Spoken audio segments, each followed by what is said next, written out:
Olá, olá, boa noite. Deixa eu colocar lá, boa noite, quem tá chegando. Estamos aqui hoje para nossa live sobre. Aqui a Mi já tá chegando. Vamos lá. Hoje o tema da nossa live é a potência da natureza nos processos de alfabetização. Oi, Mi! Tudo bem? Boa noite! E aí, como tá o áudio? Tô te ouvindo, Mi. Deixa eu ver, fala de novo pra gente dar uma testada. Como que tá esse áudio? Tá tudo Tá um bem? pouquinho... Tá dando pra me Dá ouvir? pra ouvir. Tá dando pra te Tá. ouvir. Luz melhorou? Muito bem. Yeah! Tá bom, tá bom. Muito bom. Muito bem, minha gente que tá chegando. É a primeira live da Mia. Eu tô muito feliz que está sendo aqui com a gente. E eu com você. Bom, para quem está chegando agora aqui, o Ser Criança Natural é um programa que existe para que a relação entre criança e natureza aconteça.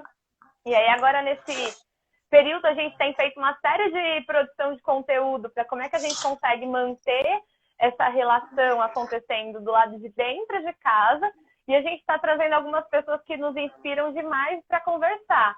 E a Milena é uma delas. Quando eu conheci o trabalho da Mi, eu fiquei muito encantada e ainda falei, ainda vou trabalhar um dia com ela, né? E eu fico muito, muito feliz dela estar aqui com a gente nessa conversa, nessa partilha.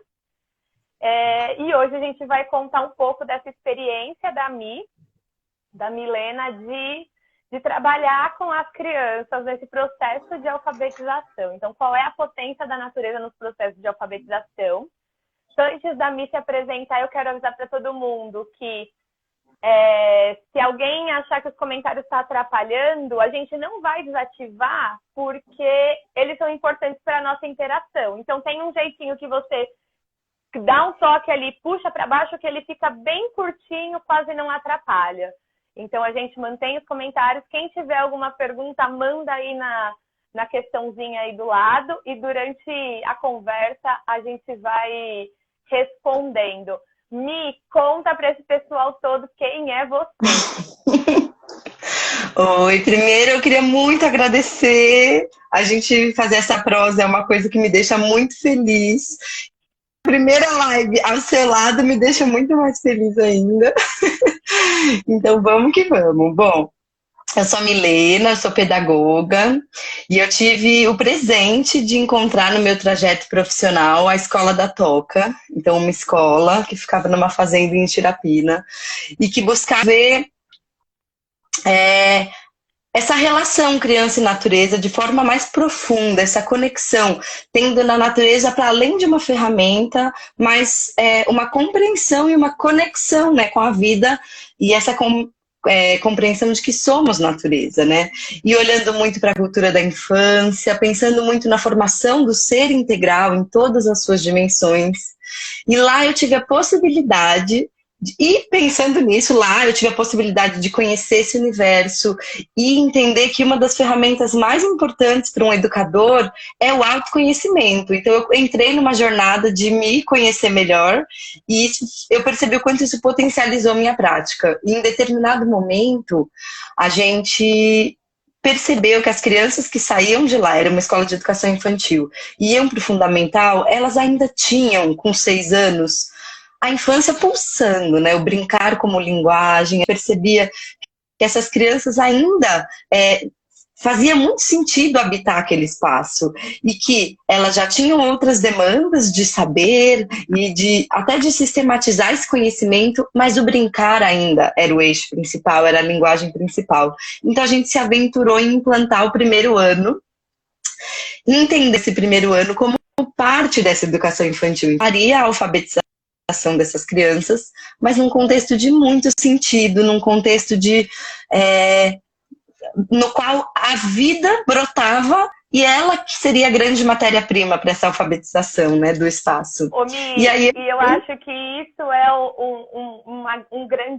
uma grande diferencial que acho que a gente tem que já começar olhando para isso, para a gente entender todo o resto da conversa, né? Porque, assim, desde que a gente começou a falar sobre criança e natureza, algumas pessoas têm tratado a natureza como recurso, né? Como ferramenta pedagógica. Então, assim, eu continuo fazendo as mesmas coisas que eu fazia, só que agora, em vez de eu usar o EVA, eu vou usar um graveto, né? Ao invés de usar tampinha, eu vou usar semente. Então, a natureza ela é mais que ferramenta pedagógica, porque se a gente continuar entendendo como ferramenta, a gente está entendendo ela como recurso, a gente ainda está nessa lógica do capitalismo, né? De que somos maior do que ela e que ela existe para nos servir, né? E não é isso, né? A lógica da gente entender de como ferramenta pedagógica, para a gente entender como natureza educadora, é a gente entender ser humano, natureza é tudo uma coisa só, né? E uma faz parte da outra e a gente está numa horizontalidade. Eu acho que entender isso faz a diferença para a gente entender tudo que a Milena vai contar, né, Mi? Porque, na verdade, se a natureza ela é só uma ferramenta, ela está promovendo a desconexão. E criança, quando a gente olha para essas crianças, elas são conexão pura, elas são natureza pulsante, elas trazem... E por isso que elas são grandes mestras também, porque quando a gente observa o trajeto das crianças, a gente vê o quanto elas são conectadas, o quanto elas reparam nas pequenezas que a gente acha já desinteressante ou que a gente desaprendeu a ver. E o que eu pude aprender com elas em situações de alfabetização é que essa potência, por vezes, eu só precisava conduzir, promover bons caminhos, mas o interesse genuíno, a necessidade de sistematizar ou não esse conhecimento, essa pulsão de entender mais, porque a ação, sim, é uma ferramenta para a gente entender o mundo. Ela, sim, é só um jeito diferente e novo da gente compreender as coisas ao nosso redor, agora de um outro lugar. Se antes era mais corporalmente, agora eu entro mais no racional e trago para um universo da leitura e da escrita. E eu percebi que isso vinha nas crianças. Eu não precisava promover o interesse delas. A Ju, que foi uma parceirona da Toca, professora incrível também, o filho dela estudava lá, ele escreveu aí que eu alfabetizei o filho dela. Na verdade, o Thier trilhou o caminho dele. Então, esses aprendizados eu aprendi muito alfabetizando o Thier. E eu apoiei esse caminho, mas o interesse em descobrir o mundo, respeitando o seu tempo, a sua individualidade, isso brotava nele interesse, então queria descobrir as coisas, e a gente vai alimentando o nosso papel educador. No caso, é quem tem acesso a um conteúdo sistematizado, a gente sabe bons livros, boas fontes, boas pessoas para contribuir, porque a gente também não precisa saber tudo, e a gente aproxima e enriquece, torna esse solo fértil para a criança pisar nele. Então essa foi uma grande coisa, e para mim é a grande virada quando você pensa numa alfabetização e tendo a potência da natureza nesse percurso. É que a vida já é o suficiente para a gente aprender a ler e escrever. Como a gente aproveita essas situações do dia a dia para promover isso. E aí lá a gente tinha uma fazenda. Então essa vida era pulsante, era cheia de coisas, era farta. Então as crianças, elas viviam questões do seu dia a dia e a gente juntas ia sistematizando. Então, por exemplo, lá a gente tinha o CSA da Fazenda, que é o Comunidade Sustenta a Agricultura, que são as cestas de hortaliças, verduras que os moradores da fazenda pegavam toda semana. Então as crianças passaram a escrever essa lista na lozinha da horta da fazenda para todos os funcionários verem. Então elas encontravam o responsável pela horta, o agricultor muito legal, que parava o que estava fazendo, olhava. Então já tem um encontro com o diferente, um contexto de muito sentido, e aí era muito legal, porque era ela se exercitando nesse lugar com a prancheta, fazendo perguntas para o Senhor Natal e registrando isso de várias formas. Então podia ser escrito espontâneo, depois a gente refletia coletivamente, mas o contexto era tão envolvente que eu não precisava pedir silêncio, envolvimento, pedir para as crianças prestarem atenção no seu Natal, mas isso acontecia porque aquilo fazia muito sentido. Então, essa é a grande sacada de você perceber as coisas do redor, as coisas que te rodeiam, e lá era uma fazenda. Então, só numa fazenda é possível fazer isso? Não. A natureza, ela está na nossa vida em todos os lugares. Nós somos natureza, nós somos regidos por ciclos naturais. A gente dorme, a gente acorda, os bichinhos do quintal estão aí. Então, aproveitar esses momentos vincula muito mais as crianças nessa situação de ação. E aí uma coisa que era muito legal lá na Toca é que esse primeiro ano era para essas crianças que estavam saindo. Mas a gente percebeu que tinha crianças que ainda não estavam indo para o primeiro ano, mas que estavam muito interessadas em desbravar o universo da leitura e da escrita. Então a gente percebeu que a criança, ela mesma pede aquilo que ela está pronta para receber, quando a gente observa sensivelmente. Então, esse primeiro ano, ele não era só para as crianças do primeiro ano. Ele era para aquelas crianças que estavam interessadas em viver esse contexto. Respeito o tempo delas. Então, assim, nunca uma atividade... Tinha uma questão também... Desculpa. Tinha uma questão também que todos os agrupamentos da Toca, que é um diferencial, ele já era entendido como um grupo multietário, né? Então não era só as crianças de 2 anos com as de 2 anos, de 3 anos com as de 3 anos. Então era de 2 a 3, de 4 a 5, de 6 a 7, não era isso, mais ou menos? Isso. E aí, assim, na maior parte do tempo da nossa rotina lá, a gente ficava todo mundo junto. Dos 2 aos 6 anos. Todo mundo. Em alguns momentos, esses grupos, quem eram multietários, mas que já eram com idades e interesses mais próximos, eles iam para atividades específicas. Então, por exemplo, o pessoal da alfabetização, de um momento para sentar, para a gente fazer uma reflexão coletiva, para a gente fazer uma escrita coletiva. Então, isso demanda uma concentração que para o de 2 é necessária. Assim como uma roda de conversa de crianças de 2 anos, ela tem um outro tempo, uma outra condução, um outro ritmo, e ela precisa de um momento mais reservado. Então, a gente dividia desse lugar, assim, essa divisão vinha disso. Mas todo mundo estava quase o tempo inteiro.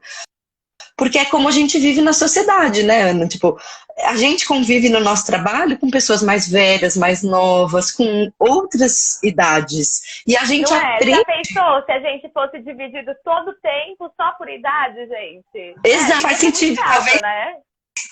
Talvez essa live não estaria acontecendo, porque com certeza tem muitas pessoas de diferentes idades e diferentes momentos de vida. Então, mas o que nos une é o interesse em saber sobre esse tema. Então, quando a gente começa a olhar para a vida como uma inspiração na educação, a gente percebe que a sociedade é assim, por que a gente vai mudar isso na infância? E o que a gente observava bastante lá e conversava muito é que os desafios da vida, eles são potencializados quando a gente promove esse encontro. Então, a gente mesmo adulto, a lidar com uma pessoa mais velha, a gente tem que ter um jeito, um tato, a gente tem que olhar o contexto. Live é diferente, mas se eu estou num contexto de trabalho, sou mais nova. Enfim, a gente vai aprendendo recursos em lidar com diferentes formas, e as crianças fazem o mesmo. E é muito legal ver brotar de cuidado das crianças mais velhas com as mais novas, gestos de querer avançar e querer se desafiar cada vez mais das mais novas a observarem. Isso era muito legal. E na leitura e na escrita não era diferente. Então as crianças mais novas, elas viam nas crianças que já estavam avançando nesse universo uma coisa de, nossa, que interessante. E a gente buscava compartilhar todo o conhecimento que a turma produzia. Então a gente produzia livros, produzia cartazes, a gente saía, a gente tinha de guia nas rodas de conversa de todo mundo, para perguntar coisas, para fazer. Então eu me lembro uma vez, a gente tinha no banheiro uma privada que podia fazer o cocô e a outra que não, porque ela entupia. Mas as crianças menores, elas iam trocando, e isso era um ali do espaço. E a gente falou, a gente precisa comunicar isso de um outro jeito, falar já não foi.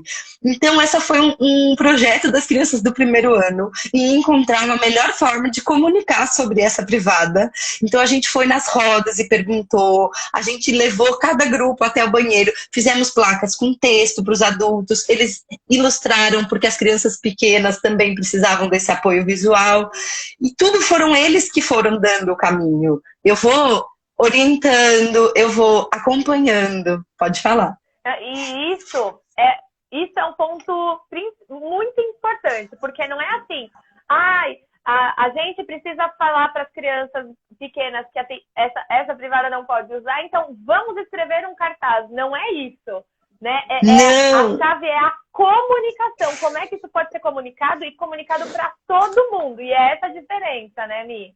É isso. Normalmente, a nossa tendência, porque a gente viveu a escolarização, a gente tem incorporado anos de uma escolarização normalmente tradicional, a nossa tendência é sugerir o que a gente entende como o melhor caminho. Mas quando a gente tira das crianças a possibilidade de experimentarem os caminhos e descobrirem, acertando, errando, testando diferentes formas, e na leitura e na escrita não é diferente. Então, quando eu valido essa escrita, e a escrita saiu convencional ou não, o cartaz foi para a parede, e tudo bem, porque o que me interessa é comunicar, sim, então a gente tem que dar um jeito de comunicar, mas a via escrita não é a única forma de comunicação, e elas estão se aventurando nesse universo, e poder experimentar daquele que elas ocupam é muito importante.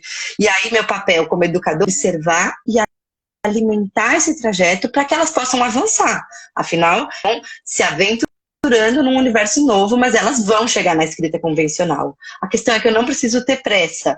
Se eu faço um contexto de sentido, se eu alimento, se eu envolvo, se eu trago boas perguntas e boas reflexões, elas vão querer avançar. A curiosidade é nata nas crianças, e quando a gente aprende algo novo e aquilo faz sentido, a gente quer saber mais.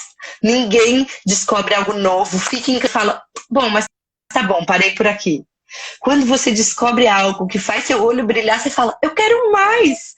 E acho que esse é nosso desafio na educação, e principalmente nessa etapa que tem tanta expectativa sobre ela, que é a alfabetização, que é a leitura e a escrita. Afinal, somos uma sociedade letrada. Como a gente faz brilhar os olhos dessas crianças? Como a gente faz brilhar para elas verem que legal é poder ler e escrever?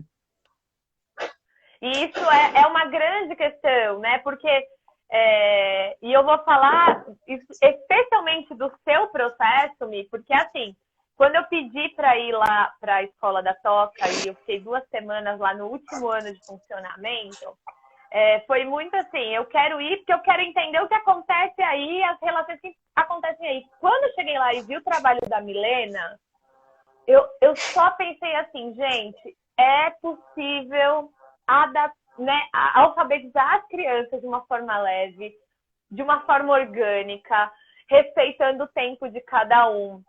Porque, primeiro, as crianças ali, eu acho que isso é importante da gente falar, elas estavam imersas num contexto de muito brincar livre e de muita cultura popular, que eu acho que isso é fundamental da gente frisar, porque não é o que eu vejo, né, lá onde é só na escola que eu trabalho isso acontece, em nenhum lugar no Brasil acontece. Né? Quando as crianças vão ser alfabetizadas, elas conhecem as parlendas, ou elas conhecem algumas quadrinhas. E lá na Toca, né, na escola da Toca, era cantiga o tempo inteiro. Para transitar de uma atividade, de uma ação para outra, eram cantigas, eram vocês no pandeiro. Eu nunca vou me esquecer da cena, né, da roda de verso na hora do almoço, que os pequenininhos seguravam, eles não sabem o verso, eles não sabem ler o verso, mas eles seguravam o verso e na hora que tinha que entrar, eles levantavam a mão para dizer, agora sou eu que quero entrar, e ia lá uma professora e fazia essa mediação. Então, quando tinha uma roda, aquela roda na fogueira, me arrepia de lembrar que as crianças não paravam de soltar verso, e aquele tambor tocando ali ao redor do fogo, né? Então isso me emociona muito, para a gente pensar que esses contextos são fundamentais para um processo de aprendizagem, para um processo de alfabetização, e que eles precisam ter vida desde sempre, né? Não é aparecer um texto a hora que a criança está na etapa da alfabetização, né, Mi? Eu queria que você contasse um pouco disso, quanto que isso é importante.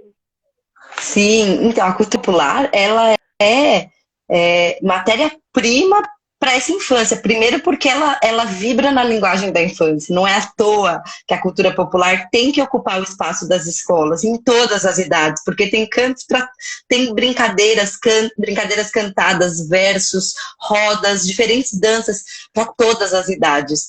Mas é porque tem a ver com a nossa identidade, dialoga com a cultura do brincar. A cultura popular, ela faz sentido para a criança. Você leva a brincadeira em uma vez, elas já querem ir brincando, não tem que ter todo aquele trabalho de ensinar, porque vibra na mesma frequência, fala a mesma língua, é conexão, é interesa. Quando a gente vive isso o dia inteiro, nesses momentos juntos, isso entra para a sala de aula como um alimento, como uma mola propulsora. Eu não preciso ensinar uma quadrinha e a atividade de alfabetização não começa e vamos aprender essa quadrinha, decorar ela de memória para eu trabalhar com texto de memória. Mas essa quadrinha faz parte da vida deles. E eu vou pegar algo que já faz parte e que eu sei da importância para o desenvolvimento pleno, integral de um sujeito, o contato com a nossa cultura popular, que é tão rica e diversa. E as quadrinhas, é muito legal você falar, porque ela é muito... Porque a quadrinha, a palavra é o brinquedo, né? Então as quadrinhas é muito legal porque além delas terem uma diversidade de palavras, ela tem a brincadeira sonora da rima, ela tem, por vezes, a brincadeira do trava-língua. Então tem dois trem, dois trolho, dois trio, dois trolho, dois trem. Não é trilho, não é trolho, não é trem, não é trem, não é trolho, não é trio. Então, tem brincadeiras da linguagem oral que são fundamentais para o universo da leitura e da escrita, porque elas são muito ricas de potência daquilo e ver quantas possibilidades de se aventurar nesse universo da leitura e da escrita. Então, elas brincam com as sílabas, com as vogais, com os sons, elas têm sonoridade, elas têm ritmo, elas têm métrica. Então, a quadrinha é muito rica. Mas eu posso pegar a quadrinha e falar, vou ensinar para as crianças aprenderem a ler. Ou eu vou usar essa quadrinha que elas já sabem, brincam e fazem sentido, e eu vou convidar essa quadrinha para entrar no aprendizado da leitura e da escrita.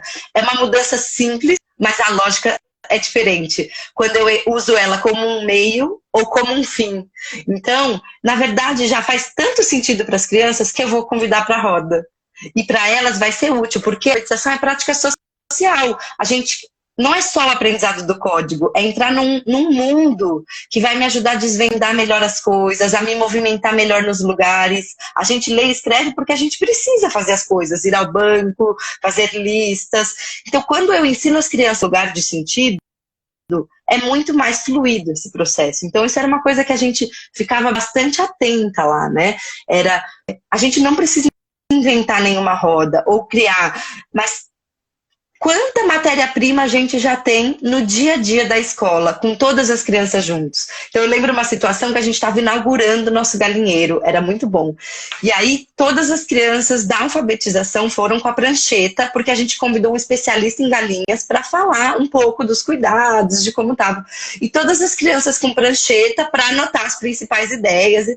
E aí uma menininha de 3 anos ficava olhando aqui, chegou em mim e me pediu a prancheta, sentou, como as crianças de alfabetização que estavam lá, né? Que aqui a gente está enquadrando para fins didáticos, né? Crianças da alfabetização, mas eram todas as crianças. Pegou a prancheta e começou a fazer os registros dela, dentro do tempo dela.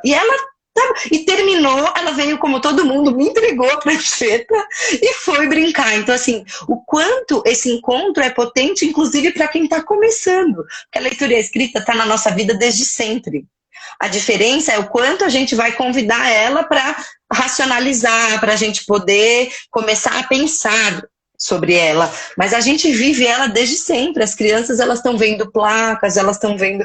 Então, quando a gente junta todo mundo da escola, quando a gente vai no grupo do outro, trocar experiências, ambas as partes estão tendo potências que vão contribuir com o aprendizado da leitura e da escrita.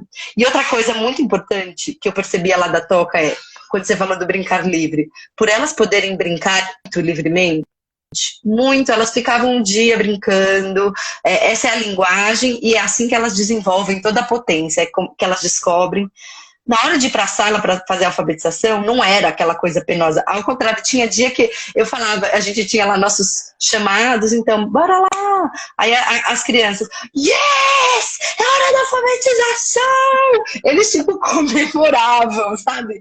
Era uma coisa, vem, vem, vem! Um chamava o outro, porque, na verdade, não entrava como um fardo, entrava como uma coisa positiva. E eu descobri nessa prática, com as crianças, que, por vezes, mais válido 1 hora desse lugar de aproveitamento do que 5 penosas, em que você tem que ficar gritando e todo... Então, eu comecei a perceber que, quanto esse tempo e essa singularidade das crianças, elas vão me retornar vivendo aquilo de forma muito mais inteira. Então é um respeito que é mútuo entre educador e crianças, educadora e crianças. E quando tinha criança, inclusive era muito legal porque elas externavam, Milena, eu estou muito cansado para escrever hoje. Eu me lembro de uma criança que tinha muita dificuldade em ficar nesses momentos de concentração. Aí ela falava, bom, hoje eu consigo escrever algumas coisas.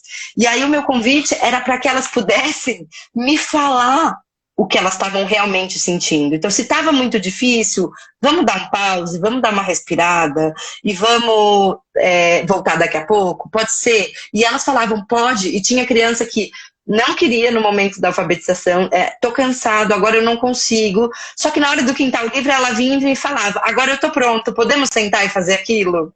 Então, tinha uma troca positiva, porque existia um respeito ao tempo das crianças. A gente tinha essa possibilidade de olhar para o tempo de cada uma. E tinha um outro menino que ele tinha muita dificuldade. A gente trabalhava na toca com os cantos no quintal livre.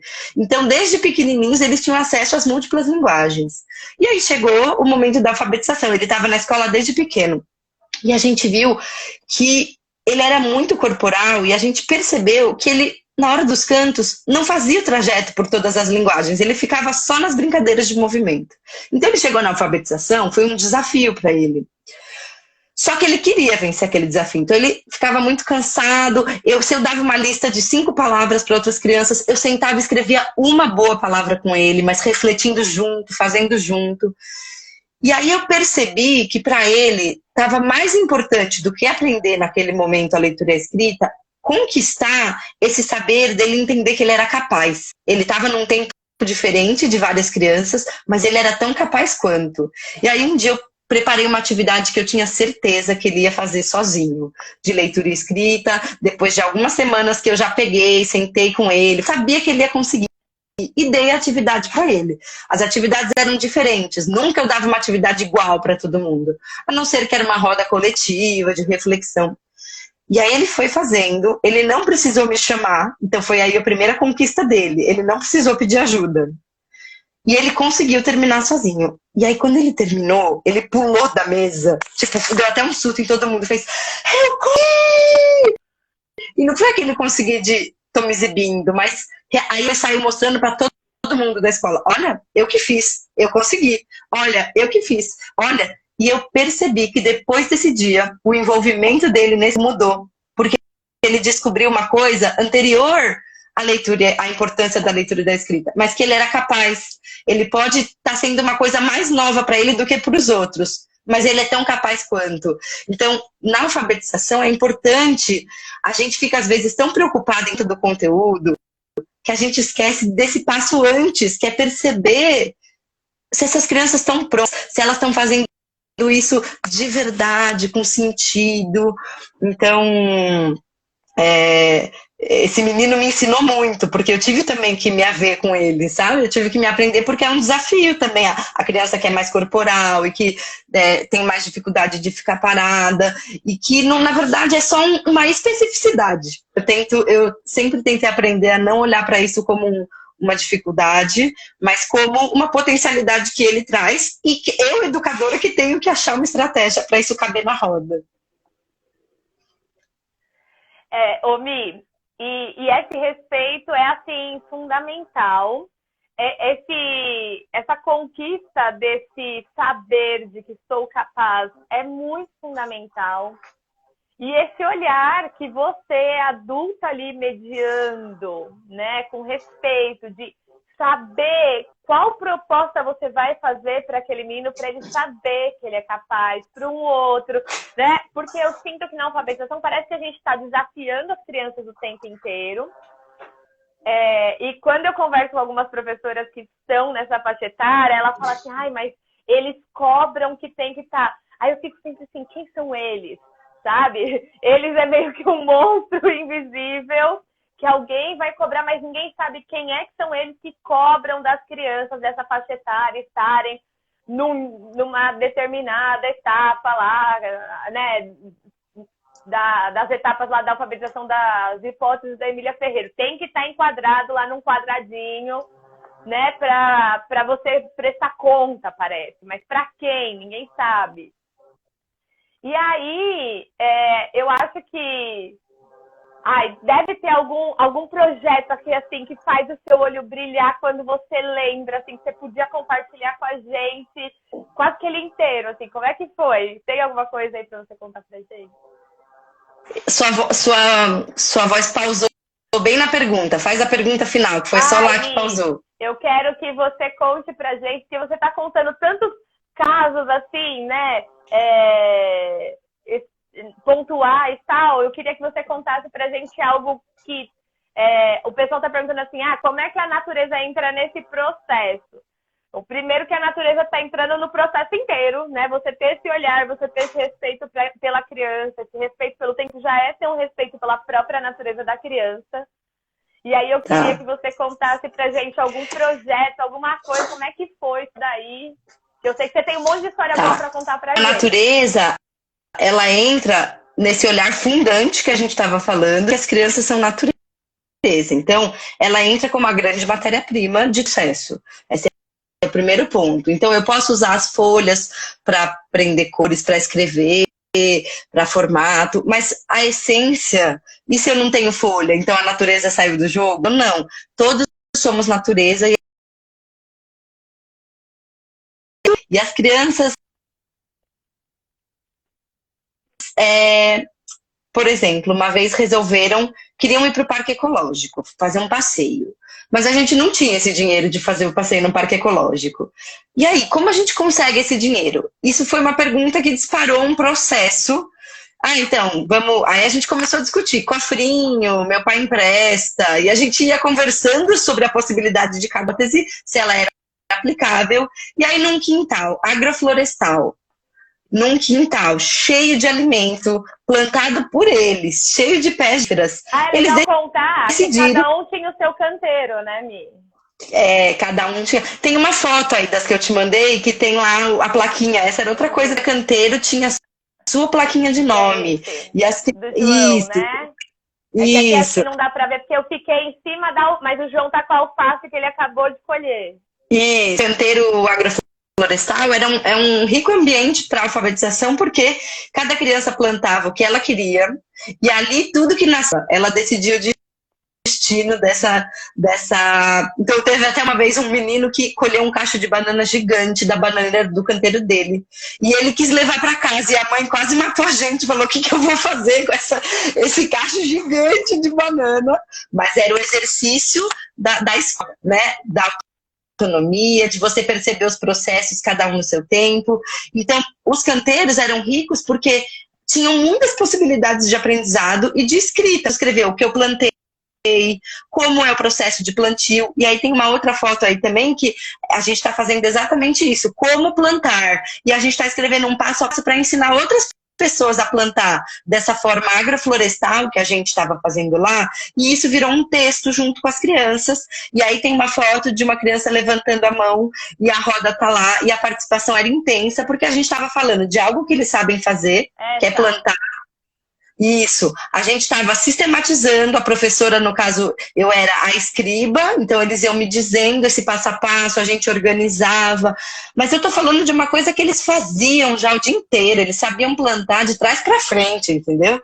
E a gente só estava sistematizando isso com a finalidade de compartilhar com outras pessoas essa técnica de plantio que é tão específica. Então, as crianças, elas tinham isso muito vivo. E aí, voltando ao projeto, elas decidiram, então, vender as coisas do quintal. E isso se tornou uma grande pesquisa, porque a gente foi estudar de alimento, a gente foi fazer uma sondagem no quintal do que dava, o que não dava, quanto tempo eu vou colher, quando vai ser nossa feira. E ao mesmo tempo que a gente estava nessa pesquisa da feirinha, e aí tem aí uns mapas conceituais que eu fazia com eles para a discussão. Usar o recurso da lousa na hora de organizar a conversa é ensinar também uma prática da escrita, porque a escrita serve para nos ajudar a guardar memória, a escrita também serve para a gente organizar as ideias, que por vezes estão dessas na nossa mente. Então, quando eu uso esse recurso e saio de uma lousa convencional por fileiras e começo a estruturar esse conhecimento que está brotando deles de outra forma, eu estou dando informações sobre o universo da escrita e o universo da leitura. Então, a gente foi fazendo isso, trabalhando sempre as hipóteses, o que eram pensamentos deles. Então a gente vai trazer a mesada, mas eu não tenho mesada. A gente está falando de um contexto que a gente tinha desde o filho do trabalhador braçal até o filho do CEO da fazenda, estudando no mesmo lugar. Então, era muito diverso. E aí, passa para o outro mapa. A gente chegou nessa pesquisa, para além das frutas do quintal, a gente entrou numa pesquisa de quanto custa para ir até o Parque Ecológico. Então, as crianças ligaram no Parque Ecológico para ver se tinha passagem. Elas convidaram pessoas que cruzavam o pedágio, porque a fazenda era Itirapina, o Parque Ecológico em São Carlos. Elas ligaram no pedágio, elas eram pessoas que fazem esse trajeto para contar quanto custava o pedágio. A gente fez contas, então muita matemática, muito pensamento aí complexo, mas que as crianças deram super conta, porque é isso, não é, então eu ensino de 0 a 100. A gente trabalhou número com vírgula, elas venderam na feirinha, deram troco, puderam contar, mas é porque estava com sentido. E aí a gente não fragmenta, e a gente só apoia e dá, elas pedem. Do abacate da feirinha. Isso. Aí elas fizeram placas coletivas, elas pesaram as frutas para saber quanto tinha.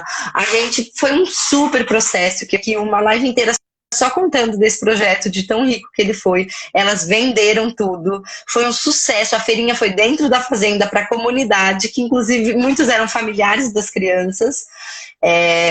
E foi um sucesso, eles conseguiram até dinheiro, que eles fizeram outras coisas, eles que alugaram o ônibus, eles que compraram o lanche, assim, então tudo foi feito por eles,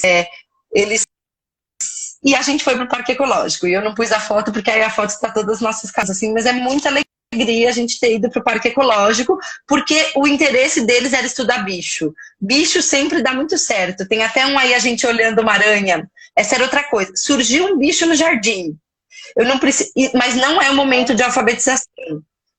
Eu preciso esperar o momento de alfabetização para isso emergir? Não, eu corria, pegava umas folhas, a lupa, então vamos anotando, quem está perto chega aí, como que é essa aranha, vai me contando as características, vai anotando, e aí tem uma pranchinha as características da aranha.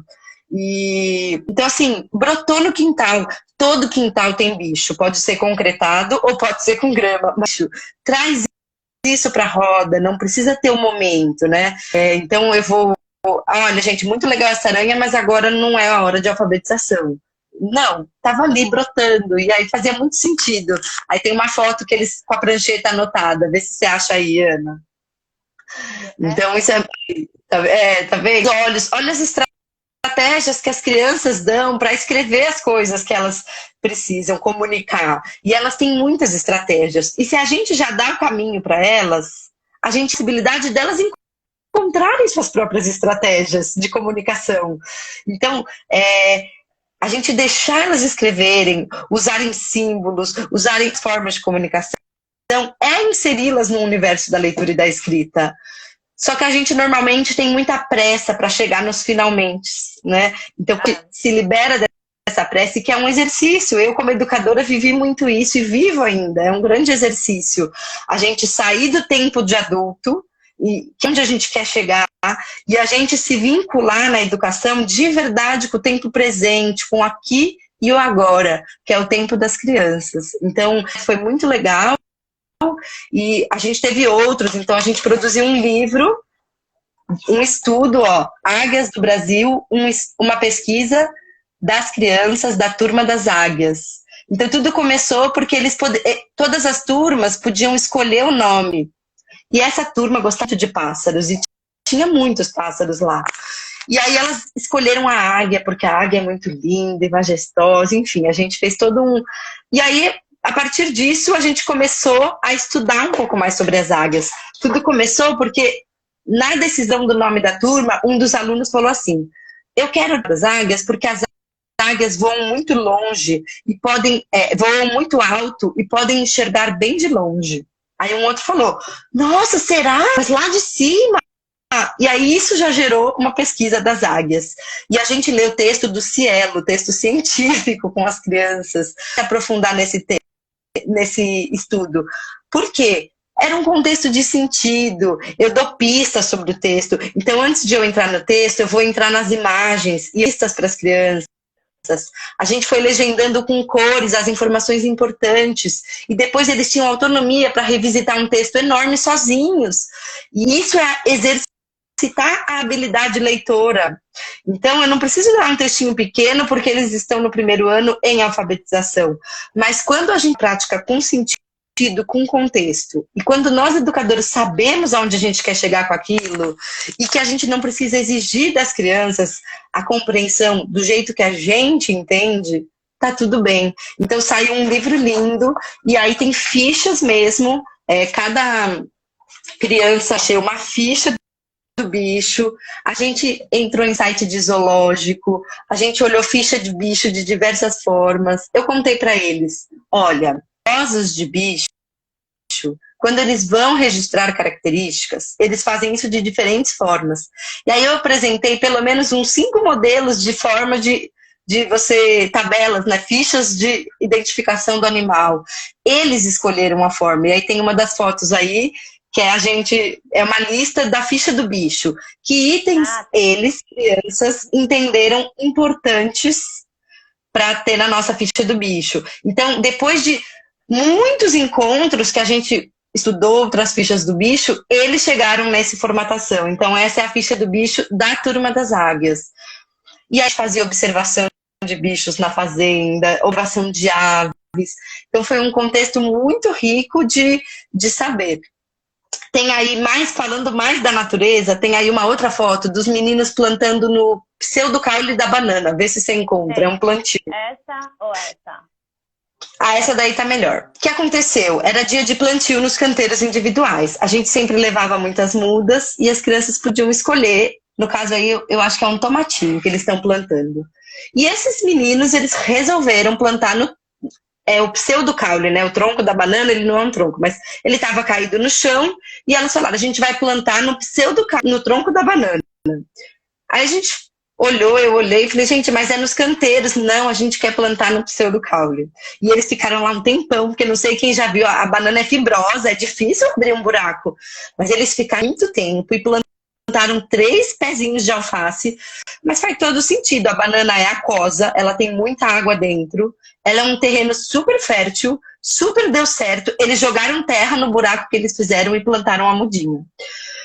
Por que eu trouxe essa situação? Quantas coisas ela me permite explorar numa sala de aula depois, uma experiência dessas, que eu poderia ter cortado e para eles: não, é no canteiro, é na terra que a gente vai plantar, não é aí. Mas não, isso gerou tanto interesse e eles iam todo dia olhar. A gente fez uma tabelinha de observação, eles puderam registrar as percepções e isso virou alimento para a leitura e para a escrita.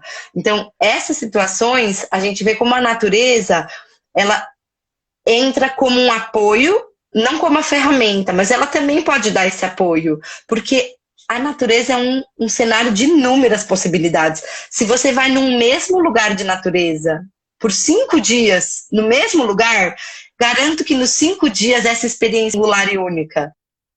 Em cada dia.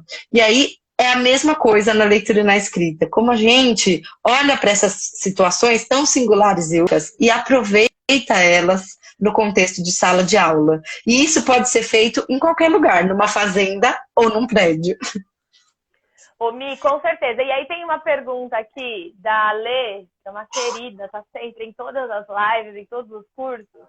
E ela tá perguntando dessa relação com as famílias, né? Porque também tem essa demanda das famílias de quererem alfabetizar logo, né? E tinha isso também? Como é que era? Você falar que você tá obedecendo, né? Respeitando esse tempo, e aí? Tinha muito, assim, quando a gente resolveu abrir essa turma de primeiro ano, a primeira ação que a gente fez foi chamar essas famílias para a roda e contar para elas um pouco do que a gente estava entendendo nesse percurso. E aí eu nunca vou me esquecer que a gente começou essa reunião com uma dinâmica e foi muito legal porque a gente fez o nome de todos os pais em códigos. A gente escolheu lá uns códigos e todos os nomes de todas as famílias ali dos pais e mães presentes estavam em código. E a gente botou numa mesa, não contou para eles que eram os nomes deles e falou, bom, agora vocês têm que descobrir, traduzir essas palavras, o que são essas coisas. E botou eles numa mesa cheia de letras, símbolos estranhos que eles não sabiam. E eles olhavam pra gente. Aí um começou a ver uma conexão, outro começou a ver outra. Eles trocaram juntos. Ai, mas aqui o meu. E aí foi uma dinâmica de 10, 15 minutos. Os pais começaram a perceber e coletivamente eles acharam a solução. E cada um achou o seu nome em códigos. E aí a gente disse, pois bem, é assim que as crianças se aventuram na leitura e na escrita. Elas estão olhando para algo que elas não conhecem.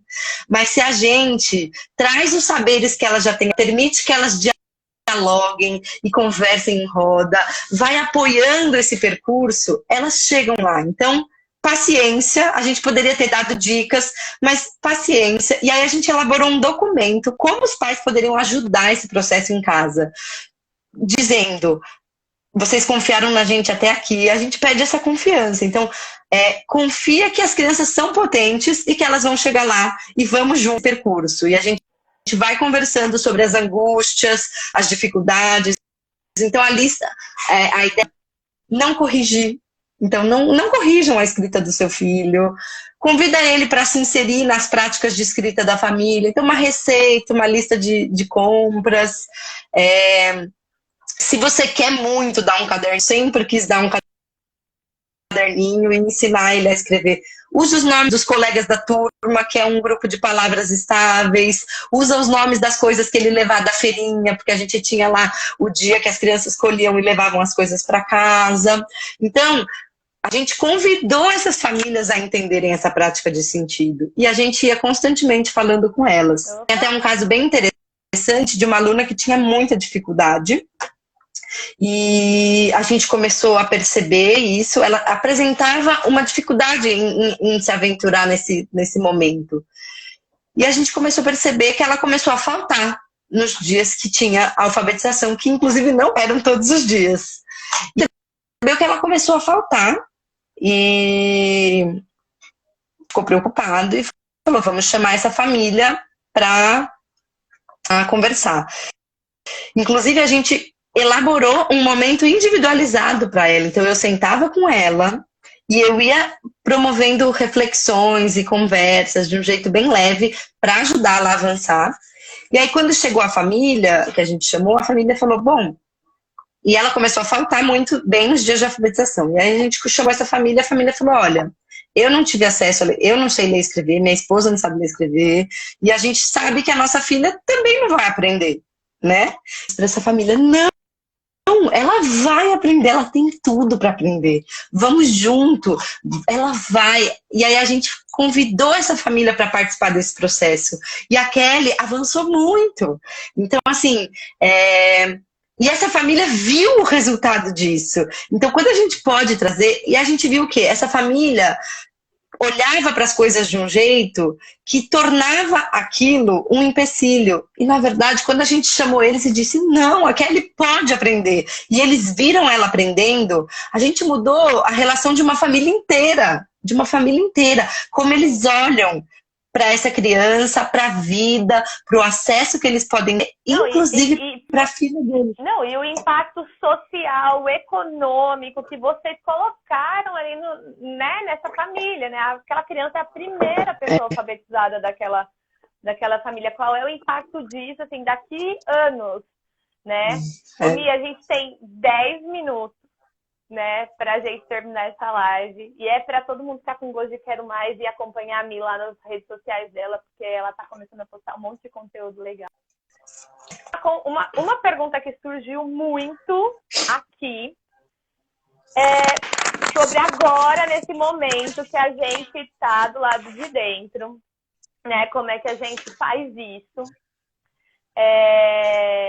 Bom, acho que a gente pode contar duas coisas meio que ao mesmo tempo, né? Porque vocês não estão tendo procedimento nenhum na Toca, porque o projeto da Toca acabou em 2018, não foi? Foi. Em 2018. É um projeto que não existe mais, infelizmente, mas que deixou muitos bons frutos, né? E que reverbera até hoje em muitos lugares. Muitos lugares. E uma outra coisa é que tem projeto nascendo, né, Mi? Aí dá pra... Sim. E aí, enfim, vou então falar, porque aí eu acabei migrando aqui para São Paulo e agora estou num projeto que é a Terra Preta, Projeto Terra Preta, e a gente está montando aí uma escola. A gente começou como projeto de contraturno e está estruturando essa escola, mas muito inspirada nessa forma que a gente conversou aqui hoje, no que a Toca fez, e promovendo um jeito de viver, tendo a vida como a grande matéria-prima, as crianças agrupadas em diferentes idades. É um espaço lindo em Santana e a gente está querendo chegar nesse lugar de crianças possam ter habilidades, possam manter as habilidades que elas têm na infância ao longo de toda a vida. Ser criativas. O que é aprender a ler e escrever, se não uma forma de brincar também? Porque a gente se conecta, porque a gente cria inovações, porque a gente faz novas... E isso num contexto de sentido é prazeroso, é divertido, é leve, e esse é o grande aprendizado do brincar. Então, a gente quer que as crianças, no ensino fundamental, principalmente, porque na infância a gente ainda encontra algumas experiências, aí chega no mental, a gente fala, mas agora não dá mais, porque tem conteúdo. Não, a gente quer trazer os conteúdos para essa brincadeira, para essa ciranda, a gente quer que se na infância a cultura popular, ela é uma experiência, uma vivência, que no fundamental as crianças possam começar a tocar e entender das manifestações e se lançar e usar como matéria-prima para poder aprender os conteúdos aliados à vida. Então, quantas vezes a gente não lembra de conteúdos? Putz, eu vi isso na escola, mas eu não faço nem ideia. Quem aí saiu da escola aprendendo resistor, capacitor e não sabe trocar um chuveiro? Então, quando a gente olha para isso, a gente começa a entender que a educação pode ser mais leve. A educação, o mundo mudou e a educação ficou um pouco lá atrás, as estruturas de escola que a gente pensa. Então, primeiro passo é a gente confiar muito na potência das crianças, eu acho que... E é o que a gente tem na Terra Preta. A certeza de que as crianças são muito potentes. A certeza de que se arriscar na vida é importante. A certeza de que a gente está num momento do mundo que a gente precisa olhar o que a gente gera no planeta. E tudo isso é tão importante quanto os conteúdos escolares. Isso faz parte da estrutura. A gente precisa ter uma mente mais sustentável, a gente precisa olhar para... As crianças precisam saber os recursos que elas têm e gerenciar bem esses recursos. Então, quando a gente tem isso... dá para fazer uma escola aí para toda a vida, quem sabe uma universidade. Então, assim, é muita coisa. Isso é muito legal, né, Mi? porque você teve a oportunidade de viver essa escola de infância na Fazenda da Toca, e agora você está tendo a oportunidade de construir essa escola de fundamental, né? De ter plantar essa semente dessa escola de fundamental já no projeto Terra Preta, que está nascendo aí lindamente, né? O projeto o nosso sonho é a gente vai ser escola de infantil e fundamental. Também muito nessa estrutura desse encontro, de que as crianças elas vão estar juntas, de que elas podem aprender. Então tem muita coisa linda vindo. O projeto Terra Preta, a gente está divulgando lá, é um projeto que está nascendo, mas já tem muita coisa acontecendo, está muito legal. E a ideia é isso, a Toca, a gente sempre conversava isso na Toca, Carol, a importância da replicabilidade. Não existe uma fórmula para a gente pensar a educação. O importante é a gente olhar para o contexto que a gente está inserido e como a gente age criativamente sobre ele, facilitando o desenvolvimento pleno das crianças e o nosso também, a nossa conexão. Então, quando um espaço como a Terra Preta emerge, ela vem desse lugar é um contexto de muito sentido, é uma escola que dá de gerar impacto positivo para o ambiente que ela está, e isso é possível de ser feito em qualquer espaço. Depende da nossa disponibilidade interna para se transformar, para quebrar paradigmas mesmo. E a leitura e a escrita, que a gente fala de alfabetização, eu acho que elas são... É um momento mágico você se aventurar por esse universo. O nosso mundo é letrado, é uma grande conquista você aprender a ver. E se você vive isso desse lugar de prazer, qual vai ser tua relação com o restante da tua escolaridade? Como você vai se vincular com toda uma vida que tem pela frente? Diferente. Com certeza. Ô, Mi, e uma outra questão que tá vindo aqui é como é que a gente encara a alfabetização agora, nesse contexto que a gente está?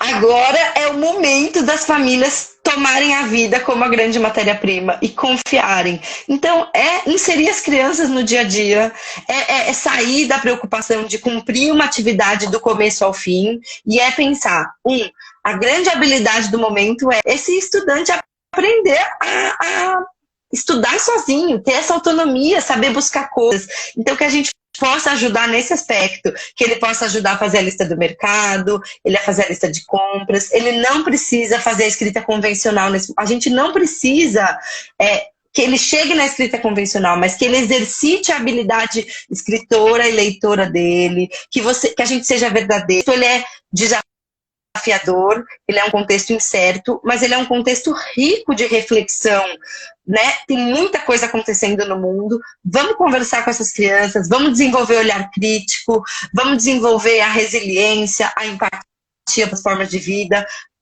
vamos deixar elas se movimentarem, significa a casa, bota aí umas cadeiras para poder andar, deixa escalar o sofá, se você tem quintal, pensa algumas estruturas, porque a alfabetização ela começa no corpo.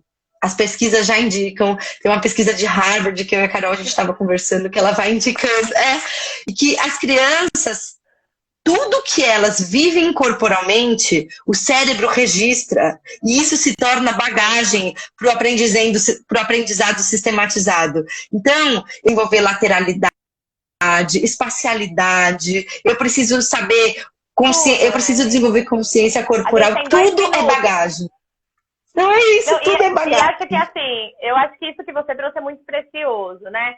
E esses encontros virtuais que estão sendo promovidos pelas escolas, eu acredito que tem sim a sua importância nessa manutenção do vínculo, né? Que se a gente tem, não é ficar um tempão exposto, mas como é que de alguma forma você também está se conectando com isso? E não existe só uma forma de conexão, né? Acho que a gente tem milhares de formas para aprender a se conectar.